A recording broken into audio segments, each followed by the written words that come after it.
చిలుకూరు బాలాజీ ఆలయానికి సంబంధించి కీలకమైనటువంటి వ్యవహారం ఏదైతే మొన్న జరిగినటువంటి పరిణామాల మీద పోలీసులు తేల్చింది ఏంటయ్యా అంటే ఇందులో రంగారెడ్డి జిల్లా చిలుకూరు బాలాజీ ఆలయ ప్రధాన అర్చకుడు సిఎస్ రంగరాజన్ మీద పథకం ప్రకారమే దాడి జరిగిందని తేల్చారు.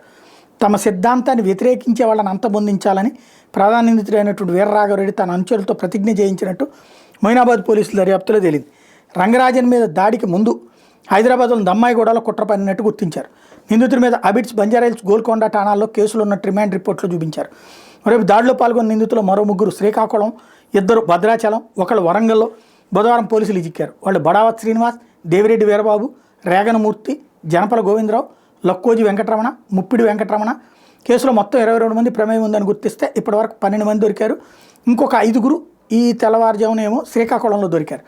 తూర్పుగోదావరి జిల్లా అనపర్తి మండలం కొప్పవరానికి చెందినటువంటి ఈ కొవ్వూరి వీరరాఘవరెడ్డి 45 ఏళ్ళు సంగీతం టీచర్.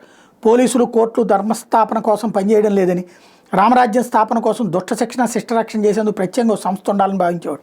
తనకు తాను ముక్కంటి అవతారంగా ఊహించుకుని 20 మందికి పైగా అనుచరులు నియమించుకున్నాడు. 2020లో ఫేస్బుక్, యూట్యూబ్లో రామరాజ్యం పేరుతో ఛానల్ ప్రారంభించి ఫాలోవర్లను సంపాదించుకున్నాడు.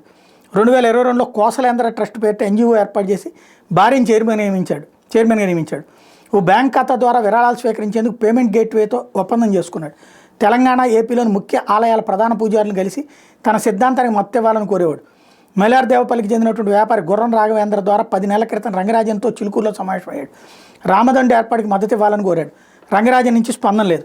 మనసులో పెట్టుకున్న వీరరాఘవరెడ్డి ఫిబ్రవరి 4న తన స్నేహితుడు న్యాయవాది దామోదరెడ్డి సాయంతో దమ్మాయిగూడలోని ఉదయరెడ్డి నివాసంలో సమావేశమయ్యాడు.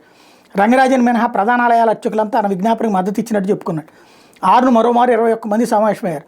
రామరాజ్యం సిద్ధాంతాన్ని ప్రతి అర్చకుడిని సంప్రదించాలని, ఎవరైనా వ్యతిరేకిస్తే అడ్డు తొలగించుకోవాలని ప్రతిజ్ఞ చేశారు. రంగరాజన్ మద్దతు కోసం ఈ నెల 8 మరోసారి ఆయన ఇంటికి వెళ్లారు. రంగరాజన్ వాళ్ళ సిద్ధాంతాన్ని వ్యతిరేకించడంతో దాడి చేసి పరారయ్యారు.